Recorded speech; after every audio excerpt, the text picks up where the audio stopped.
108 год за моманту абвешчання БНР адсвяткавалі мінулым месяцы. Чаму тады, у 18 годзе, 1918 годзе, у Украіны атрымалася і яе прызнаў Захад. У Літвы атрымалася і яе таксама прызналі.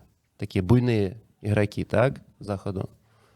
У Беларусі, падаецца, атрымалася, але там з тых, хто нас прызнаў, там 2-3 краіны, да і ты так хісталіся.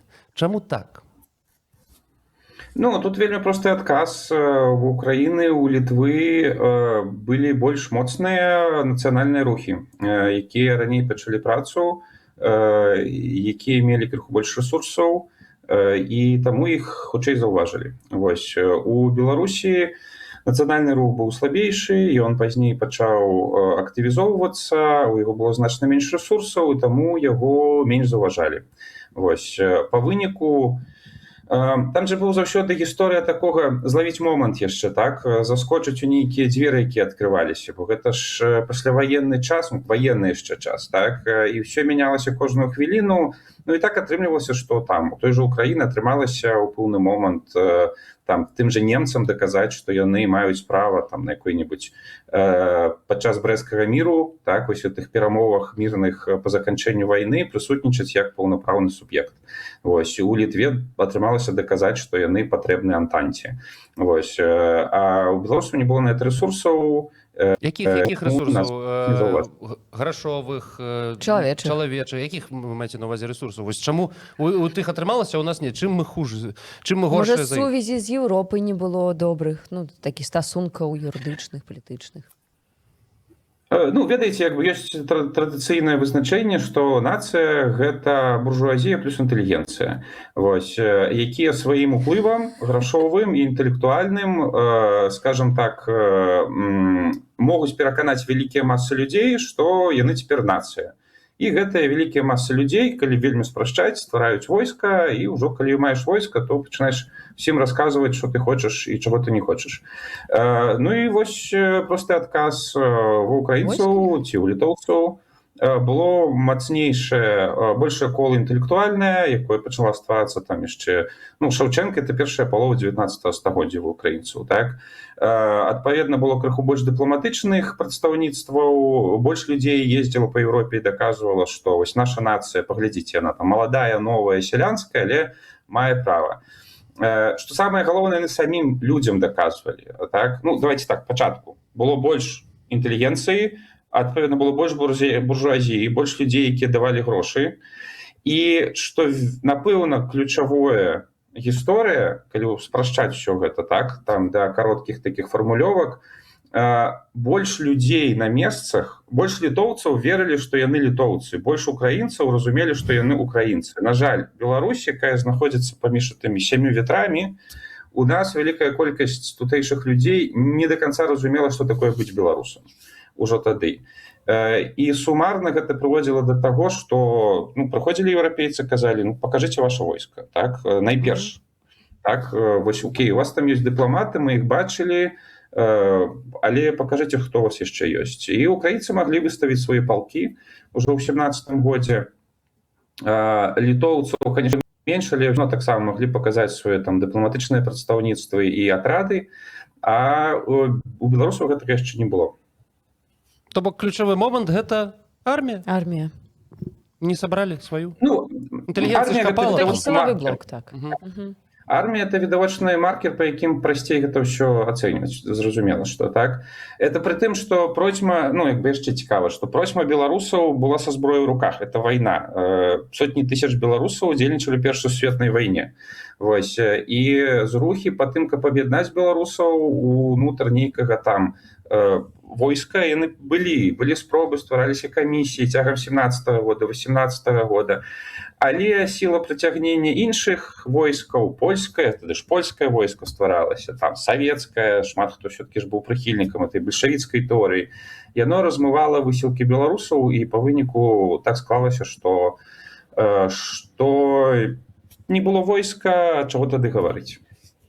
А тут можна я удакладню? А не хапіла чаго для гэтага войска? Рэсурсу для войска? Грошаў. Ці гэта тая самая асаблівасць беларусаў, пра которую шмат жартаў, што вось гэты міф ці не міф, што беларусы заўсёды былі вельмі мірнымі. Мірныя людзі, ну. Так, то бок, вось фінансавае пытанне грошаў ці ўсё ж такі... Ментальная такая асаблівасць. Ну, давайте спачатку з фактычным разбярэмся. Не хапала грошай, відавочна, раз. Не хапала нейкай згуртаванасці, два. Не хапала інтэлектуальнага рэсурсу. Ну, яшчэ раз, беларусам трэба было даказваць, што яны беларусы. Вось, у нас была на той момант, ну, вот, газета «Наша Ніва», якая, да, больш за 10 год выходзіла. І, па сутнасці, вот, беларуская нацыя стваралася на той момант за 10 год усяго, так? 1905 год расійскі імператор дазволіў газеты выступаць свабодна, і вось з гэтага часу пачынаецца нацыянальны рух, такі масавы, калі стала можна. І гэтага часу было вельмі мала, таму не хапала інтэлектуальных рэсурсаў, і гэта ўсё прывяло да слабасці. Калі мы кажам пра тое, што беларусы не любілі там ваяваць і былі заўсёды мірныя, то гэта, канешне, не навуковыя размовы, але магчыма, можна пра гэта пагаварыць, што сапраўды не было...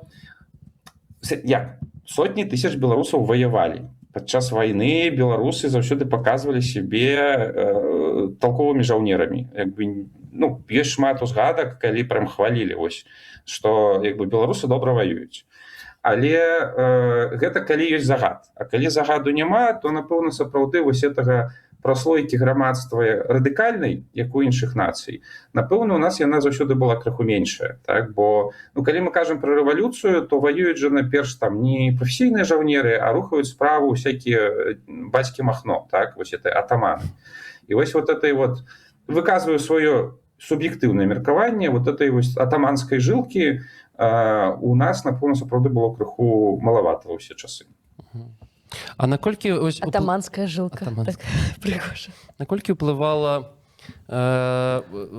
уплывовы такі фактар, як, напрыклад, для украінцаў горад Львоў? Таму што мне распавядаў адзін мой знаёмы гісторыю, як ён паехаў з экскурсіяй у тамашні тэатр, і ім гід паказвае вось там тое, а вось тут, кажа, ложа імператарская. І мой знаёмы, ён такі крыху ў ступор упаў, які і толькі праз пару хвілін ён сам дапёр, што гэта это быў аўстра-венгерскі, это іншая імперыя. І Львов належаў да этой імперыі. Наколькі вось гэта паўплывала на станаўленне украінскай нацыі, то бок у іх быў свой Львов, а ў нас вось такога не было. Ці ў нас таксама штосьці такое было? Не, Константин вельмі правільная заўвага, сапраўды вельмі фактараў, ва украінцаў і літоўцаў быў такі свой П'емонт, як это называецца часам у гісторыкаў. У украінцаў была Львоўшчына, Галіцыя, гэта рэгіён, які ўваходзіў у склад Аўстра-Венгрыі. Аўстра-Венгрыя дазваляла таксама там праз праблемы, але ўсё-таки дазваляла развіццё мясцовых нацыянальных рухаў. Не дуже ім это падабалася, але яно было. Можна было універсітэты нейкія там ствараць і газеты друкаваць і так далей. Канешне, гэта спрыяла. У літоўцаў таксама былі такія цэнтры, іх значна менш у складзе Русіі. Ось, то бок, ну, таксама быў значна бліжэй вот гэты контакт. У беларусаў, на жаль, зусім гэтага не было абсалютна. Уся Беларусь выходзіла ў склад расійскай імперыі з гэтымі расійскімі законамі, дзе да 1905 года нічога нельга было рабіць. У памяць яшчэ там пра паўстанне 1863 года. І таму, канешне, гэта вельмі моцна тармазіла, это, скажем, это адзін з вельмі важных фактараў, чаму беларускі нацыянальны рух тармазіўся ў 19 стагоддзі. То бок не было такой кропачкі, дзе безумоўна былі б беларусы. Вось беларусы і ўсё. Каго не калупні, ты хто? Беларус. І на мове беларускай. Такой кропкі ў нас не было, на жаль. Ці гародня, можа быць, вось неяк не? Не, тут складанне. Як бы мы маем перапіс 1897 года, першы перапіс расійскай імперыі, і абсалютна, ну, ладная частка, большая частка жыхароў тагачаснай Беларусі кажуць, што яны там гавораць па-беларуску. Так? Слова «Беларусь» стала агульнапрынятым, все разумелі, што яны беларусы, але гэта была не палітычная заява. Гэта было, ну, вот мы тут племя такое жывем, вось мы беларусы. беларусу, мы гаворым по-беларуску, без палітычных амбіцый. Сэнс там Львова ці сэнс якіх-небудзь літоўскіх кніганошаў, якія кніжкі пераносілі праз мяжу ў Літву, быў якраз у палітычным дзеянні. Так? Гэта месца, дзе жылі там украінцы. Львов было месца, украінцы маглі палітычна арганізоўвацца. І вось такіх месцаў у Беларусі не было зусім. Абсалютна вся Беларусь, і Гародні, і Берасце уваходзілі ў склад расійскай імперыі, там сюды дзейнічалі тыя самыя законы. І таму мы можам казаць, што там, не ведаю, нейкія беларускі, там Францішак Бугушевіч сваю дудку беларускую друкаваў у Кракаве, дарэчы, таксама Аўстра-Венгрыя. Вось, бо толькі там это можна было рабіць. Але Кракаў далёка, так, это складаная лагістычная аперацыя была. І, дарэчы, лічыцца, што адзін з накладаў з Кракава у Вільню вёз Пілсудскі, Юзеф Пілсудскі, тады яшчэ малады рэвалюцыянер дудкі беларускай. То бок, это была складаная лагістыка, так, а у украінцаў так, вось, кай ласка, рабі, друкуй, дыскутуй. Зараз такі зробім мосцік да сучаснасці, таму што падаецца, што вось гэтыя падзеі 100гадовай даўнасці маюць нейкі такі уплыў і на сённяшні дзень. Нагадаю ўсім нашым гледачам і гледачкам той, што напісаў Владимир Зеленскі ў сваім твітары в сеці X на Дзень волі. Сёння дзень, які ведае кожны беларус, Дзень волі. І гэта дзень народа, які яшчэ мусіць выпакутаваць і здабыць для сябе сапраўдную незалежнасць і рэальную бяспеку. Беларусь прайшла няпростыя павароты гісторыі. І тое, што увагі Еўропы для Беларусі не хапіла ў ключавыя моманты, гэта факт, але Беларусь нельга губляць. Ці гэта неяк звязана тое, што і Слухай, тут давай, па-першае, может быть, у гісторыка запытаем, наколькі... Вось сёння мы ж ругаем еўрапейцаў. Не дажалі, такое ж, чутна. Глубокая азабочанасць. А тады 108 гадоў таму ці магла Еўропа зрабіць больш для Беларусі? Можам выкаціць ім зараз?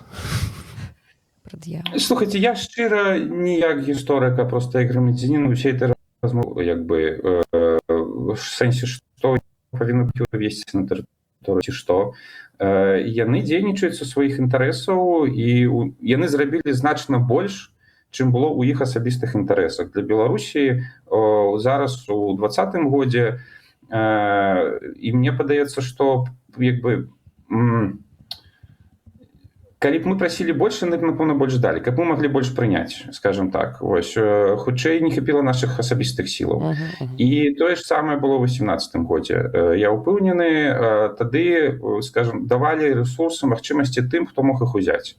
І аб'ектыўна кажучы, там Рада БНР проста, напэўна, не магла ўзяць больш, нават калі б давалі. Мне так падаецца. Вось. Таму казаць, што Еўропа там штосьці не дагледзела, мне цяжка. У 18 годзе ў Еўропы было процьма сваіх праблем. Вайна толькі скончылася, там у Германіі свая рэвалюцыя, усюды хапала ўсяго, але тым, хто паказваў, што яны гатовыя там сваю тэрыторыю адстойваць, то ім там недзе знаходзіліся і рэсурсы, і грошы, і зброя, што вельмі важна было тады. У беларусаў гэтага не хапіла самаарганізацыі ў сіту ўнутранай. Мне падаецца, што калі мы кажам пра 2020 год, тое ж самае, Еўропа дала, што магла.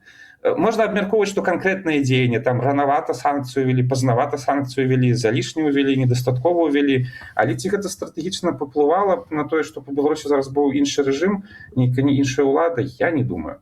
Вось, таму я тут прыхільнік таго, што все-таки все на наших плячах. А можа, не заўважылі 20 год, таму што таксама мало было гэтага атаманскага агеньчыка ў вачах. Разуваліся. Мне гэта ўсё падабаецца, прабач, ты ведаеш. Калі ў цябе няма агеньчыка атаманскага ў вачах, так і падабаецца. Па той жа, гэта ж паўплывала на тое, што не заўважылі ўвогуле. Украінцам ж даюць зараз мільярды. Не ведаю. Мне здаецца, цікавая тэма для дыскусіі, але такой першая думка хутчэй наадварот. У 18 годзе, напэўна, так, каб у Беларусі дзейнічала якіх-небудзь 20 такіх шальных атаманаў, што там бацькі Махно, то можа быць інтарэс да беларусаў як нейка такого броўніцкага руху, дзе штосьці адбываецца, быў бы большы з боку Антанты тэарэтычна.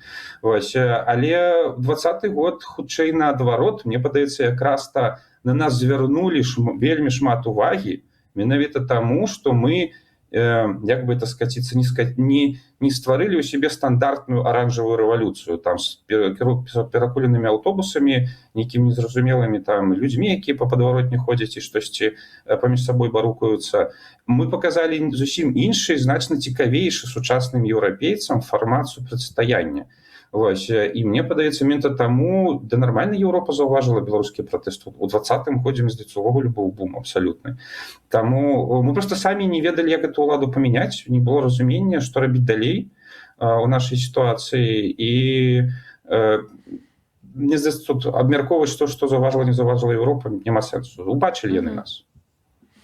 Наколькі абвешчанне БНР нашымі людзьмі паўплывала на сучаснасць нашу?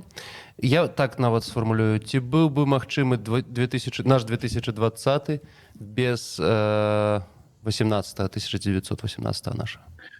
Ну, гэта, Константин, такая шырокая, конечно, лінеечка з 18 по 20. Мне падаецца, што ўсе дзеянні, у якіх беларусы праяўляюць сваю суб'ектнасць, яны ўплываюць на гісторыю беларусаў. Ну, як зрэшты і ўсіх іншых нацый. БНР быў абвяшчэннем беларускай суб'ектнасці. Гэта была вялікая маштабная падзея, нягледзячы на тое, што ў канкрэтны пункт, у канкрэтным месцы па вуліцы Серпухова у Менску у пакоі гэтым сядзела там пару дзесяткаў чалавек, ну крыху больш. Тут не шмат людзей. Глобальна БНР быў фіналізацыяй усебеларускага з'езда, на які ў канцы 17 года сабралася 1500 чалавек з усёй Беларусі.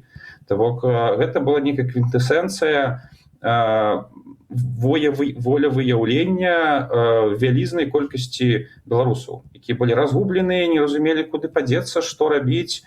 Хтосьці там быў за палякаў, хтосьці за рускіх, хтосьці за саветаў, але гэта было яркае суб'ектнае дзеянне. І таму відавочна яно паўплывала на будучыню ўсёй Беларусі. І так як Беларусь па выніку паўстала у выглядзе абрубленым, у выглядзе БССР, але паўстала, то мы можам канстатаваць, што БНР паўплывала на стварэнне БССР і паўплывала, што важна, на развіццё беларускага нацыянальнага руху. Бо па-за межамі БССР існавалі беларускія рухі ў Польшчы, у Літве, існавалі па ўсёй Еўропе нацыянальныя прадстаўніцтвы. Мы зараз мала гаворым пра тую эміграцыю 20-го стагоддзя, але яна была і падтрымлівала таксама агменьчык беларушчыны, і яна пачалася з БНР. Таму, канешне, гэта моцна паўплывала на ўвесь лёс Беларусі ў 20-м стагоддзі. Давайте возьмем гэта 20-е стагоддзе і цікавы вельмі час, савецкі час. Ніхто, які можа і больш уплыў ўсё ж такі аказаў на сённяшні дзень. Падаецца, што негатыўны. А вось не ведаю. Падаецца, што зараз прыцісняюць беларушчыну і ўсё беларускае лукашысты прыцісняюць больш, чым пры саветах. Тут, ну, не забаранялі размаўляць, калі ласка, на мове беларускай, і культура таксама. Пісьменнікаў пакуль не расстрэльваюць. Але вось тут, бачыш, вельмі цікавая такая гэтая манета, таму што з аднаго боку мы ведаем пра ноч расстраляных паэтаў, з іншага боку, ну, падаецца, што і на тэлебачанні і так далей ўсё ж такі беларускага было ў прысаўках больш, чым зараз. Што Ці гэта сапраўды так? Давайте па-першае з гэтым разбярэмся, ну. Слухайте, мне здаецца, не вельмі правільна беларушчыну як бы апісваць як нейкую штуковіну, якую саветы ці прыціснялі, ці не прыціснялі. Для іх гэта таксама быў інструмент уплыву. Вось. І таму яны проста хацелі гэты інструмент мець у сваіх руках.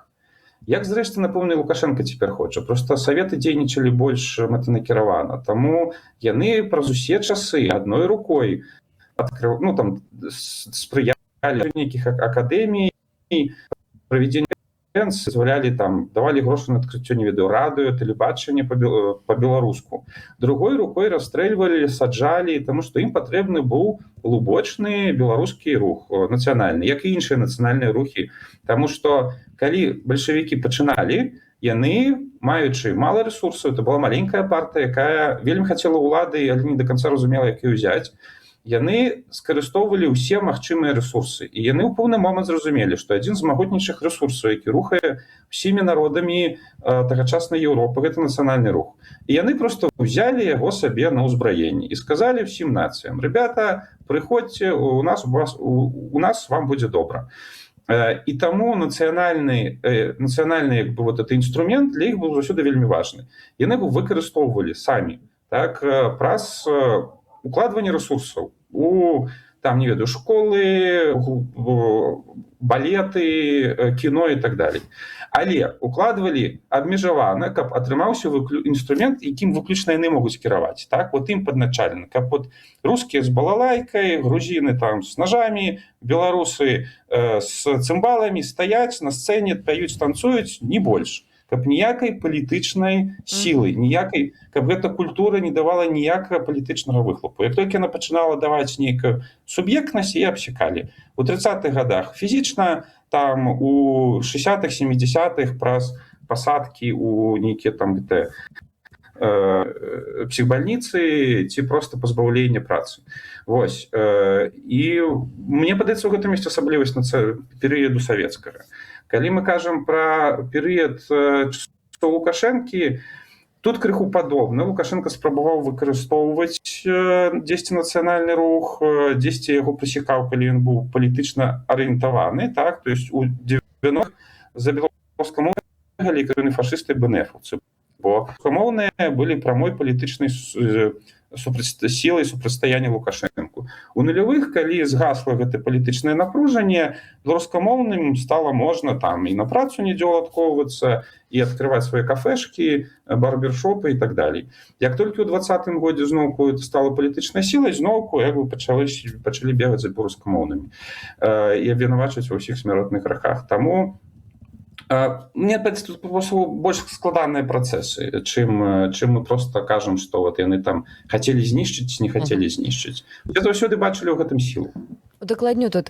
То бок гэта значыць, што гісторыя савецкага ўплыву не унікальная для беларусаў. Такое існавала і на Грузію ўплывалі, і на Літву, і на Украіну. Але ж пасля Саўка і Грузія, і Украіна, і Літва неяк змаглі адбудавацца, адмежавацца ад Расіі. А Беларусь не. Чаму? Ну, два фактары. Першы аб'ектыўны, беларускі нацыянальны рух спецыфічны. Ён ўсё яшчэ максімальна такі, ведаеце, ціхі, спакойны, не палітычны. Вось беларусы как-то не любяць вот это вось зноўку пра атаманскую жылку.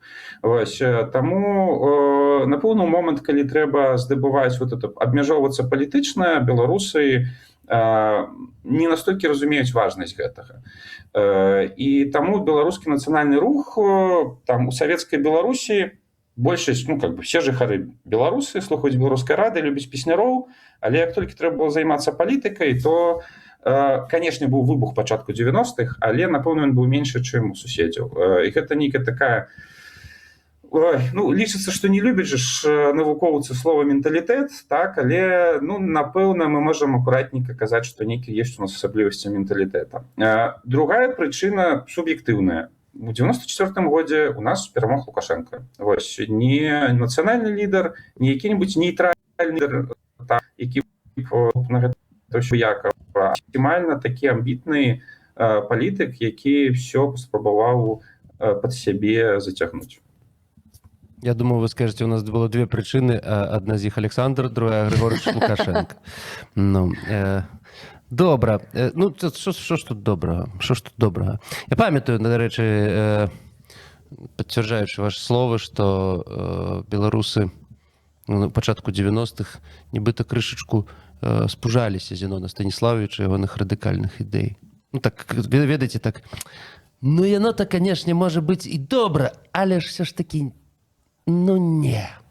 Ну неякі он такі занадто агрэсіўны. Все ж таки мы будем лепей мы будзем так тым балоцца. Ну ўжо ж незалежнасць ёсць уже, да, нічого не пагражае. Ну, дык гэта вось. да, нейкая такая практычнасць, што рабіць стаўку на нацыянальны рух, гэта псаваць адносіны з Расіяй, а гэта страшна і небяспечна. Вось, таму літоўцы на гэта пайшлі. У літоўцаў это вельмі яркі прыклад, да? Калі ім там Расія паабрубала ж там пачатку 90-х, мне здаецца, і газ, і нафту, нешта было такое. Яны замерзалі, але сидзелі, мы літоўцы, мы не хочам без Расіі. А беларусы такія, не, давайте, мы тут акуратненько, спакойненько, патрошачкі, можа нешта будзе. Добра, я б хацеў, ведаеце, што... Яшчэ пытанне ці? Ну, напрыканцы, так. Я б хацеў запытаць... Чакай, я згубіў, я ж табе пісаў зараз. Вось тут. Дзе? Яшчэ? Не бачу. Ніжэй? Ніжэй? Ну, вось. Пасля спасылкі. Вот, сам же ж напісаў, сам ну, вылетело з галавы, прабачце. Это самое, вось, што я хацеў запытаць. Зараз, вось, 2026 год, там, ці пасля 2020 года, свет заўважыў, што Беларусь ёсць? Ці ён толькі ўкраіну заўважыў? Слухайте, на фоне ўсе згубіліся. Ну, там аб'ектыўна страшная трагедыя побач з намі, і лагічна, што свет на іх больш глядзіць. Хаця, слухайте, калі мы кажам про 26 год, свет, мне здаецца, ўжо і про Украіну паціху забывае, бо тут вон Ізраіль, Іран і так далей. Таму мы на фоне всіх тых глобальных праблемаў, канешне, крыху згубіліся. Ну і зноўку гэта пытанне нашай адказнасці, нагадваць пра сябе, каб нас не забываліся. Удакладню пытанне. Я больш пра тое, што калі будзе новы 20-ы, як бы мовіць, ну разумееце, калі будзе новы выбух, ці будзе тая самая Еўропа ўжо з такім досведам, які яна мае пасля гэтых паездак Ціханаўскай, пасля гэтых сотен тысяч беларусаў у Польшчы, у Літве, то бок у краінах Еўразвязу, ці будзе Еўропа, ну, прыкладваць больш намаганняў, каб усё ж такі Беларусь вярнулася ў еўрапейскую сям'ю? Ну, у будучыні, я не ведаю, 5 гадоў, 10, 20 пройдзе. Это ж такія гістарычныя штукі. Ну, паглядзім, якія будуць інтарэсы ў Еўропы. Яшчэ раз, у Еўропы ёсць свае інтарэсы. Пакуль што выглядае, і Еўропа гэта, мне здаецца, даказвае все это дзесяцігоддзі, што Беларусь, як незалежная, самастойная, дэмакратычная краіна, Еўропе патрэбная. Вось. І я думаю, што яны відочна будуць зацікаўленыя у тым, каб гэта адбылося, і прыкладуць тыя намаганні, якія змогуць у канкрэтны момант часу. Вось. Хаця, бачыце, зараз Трамп мяняе свет, прапагандуе ідэю таго, што як бы кожны сам за сябе, і няма тут чаго, давайте вяртацца ў часы там нейкай дзікага захаду крыху. Вось. Але, ну, Еўропа, яна ж такая больш стабільная. Таму мне падаецца, што будзе сябе як заўсёды, хутчэй за ўсё, будзе быць, але не вырашаць за нас нашыя праблемы. А як вам падаецца, ёсць яшчэ пытанне? Я просто хацеў запытаць, улічваючы, што пасля 20-го у нас такая дыаспара грамадная, так, сталася. Яна з'явілася. Ну, з'явілася. Новым лідарам Беларусі, ну, шчаслівай вольнай Беларусі, будзе чалавек з зямлі, ці, як, напрыклад, у Літве, там той самае было на пачатку 90-х, ці хтосьці з эміграцыі? Ну, гісторыя не ясна, як павернецца. Можам толькі канстатаваць, што верагоднасць таго, што новым кіраўніком Беларусі стане чалавек з замежным досведам, яна пасля 20-го года моцна вырасла. Ну, аб'ектыўна, так, як бы няма куды ад гэта адзецца. Але вялікая частка беларусаў у выгнанні, аб чым ты? Ну, так я пра то і пытаюся. Просто скажем так, па матэматычных, як бы, падліках. Але ці гэта здарыцца, ну, верагоднасць вырасла, ўсё, што можна. Раней яна была нулевая, так? До 20-го года яна была абсалютна нулевая. Уявіць сабе, што прыедзе Івонка Сурвіла і стане прэзідэнтам Беларусі, прэзідэнткай, немагчыма было. Зараз мы гаворым пра тое, што гэта верагоднасць моцна вырасла, но яна не стала вельмі вялікай, скажем так. Ёсць автоп. Ці ведаеце вы, што нейкі такі Цімоха Кудовіч запусціў падкаст магістра світа, можа не аднафамілец так. Ну я рэкламаваў, дарэчы, ўжо калі. Навошта гэты падкаст? Навошта падкаст, калі ёсць ютубчык, і у чым будзе такое адрозненне ад таго, што вы робіце на Белсаце? Унікальнае торговае предложение. Так, ну гэты рускі свет не цягні сюды. Але нехай сам Цімоха адкажа, дапытаю, у чым яно? Дякую вялікі за пытанне. Слухайце, ну я хацеў ад катоў збегчы, просто скажу шчыра. Я такі больш сабачнік, вось, і мне як бы з катамі вельмі прыемна, канешне. Але, ну, абмяжоўваюць яны мой палёт фантазіі. Ну, як бы, сур'ёзна кажучы, сапраўды хацелася проста быў такі крыху зуд аўтарскі парасказваць пра гісторыю Беларусі ў спакойным рэжыме, без вось гэтага вось 10 міфаў, якія хочацца вергнуць, кантэкст стварыць, пагаварыць пра гісторыю не як пра ідэалогію, а як вось пра гісторыю, цікавую гісторыю, ці штосьці адбывалася, людзі нешта рабілі, нешта перажывалі. І мне накапілася досыць шмат такіх тэм, я падумаў, што цікава было б такім спакойным, дарослым рэжыме, можа не для ўсіх, для тых, хто крыху разбіраецца ў гісторыі, пагаварыць на гэтыя тэмы. Ну, вось зараз зрабіў апошняе пра каранацыю Міндоўга, было пра каранацыю Вітаўта, пра старадаўнія рускія летапісы. Вось, мне падаецца, важныя тэмы, яны не навуковыя, але іх рэдка закранаюць так, з кантэкстам, паглыблена. Вось, таму вырашыў зрабіць такі невялічкі аўтарскі, пакуль што толькі на Патрыёне, але я думаю, хутка зраблю на Ютубе, на Spotify. Аўдыафармат проста таму, што гэта пытанне рэсурсаў, мне так прасцей пакуль што рабіць. Але калі падпісантаў будзе болей, то можа пачну рабіць відэа, таму далучайцеся, буду рады бачыць сярод падпісчыкаў. Ну так спасылачку мы дадзім ці не, чатик? Трэба даць? Канешне. Ось, далучайцеся. Я тут тэмы паглядзеў. Та, дзе карваўся Міндоўг. Але ж на Белсаце таксама застаецца праграма ваша, так? Так, мы працягваем працаваць у стандартным рэжыме, як бы у нас вот зараз коцікі, спадзяюся, летам зноўку будзе выязная такая, як мы ў мінулым годзе рабілі, пакажам нейкі цікавыя беларускія мясціны ў Польшчы з Віктарам, вось, таму там ўсё працягваецца. Пишите нас в комментариях. Акудовичу респект. Собачники очень активные люди. Так, дарэчы, я ж хацеў што сказаць, што вось колькі мы з вами ўжо тут размаўлялі і падавалася, што вы такі, ну, нармальны чалавек. А высвятляецца, што сабачнік, да? Дэмакраты, Константин. У нас як бы няма ў сям'і хатніх жывёлаў, але як бы калі б все-таки з'явілася, то я б, напэўна, больш быў, да, за собачак, чым за котикаў. Ну вось. Это была апошняя сустрэча. Дзякуй вялікі, Цімох, за ваш час. Так. До сустрэчы. Дзякуй за запрашэнне. Так, да побачення.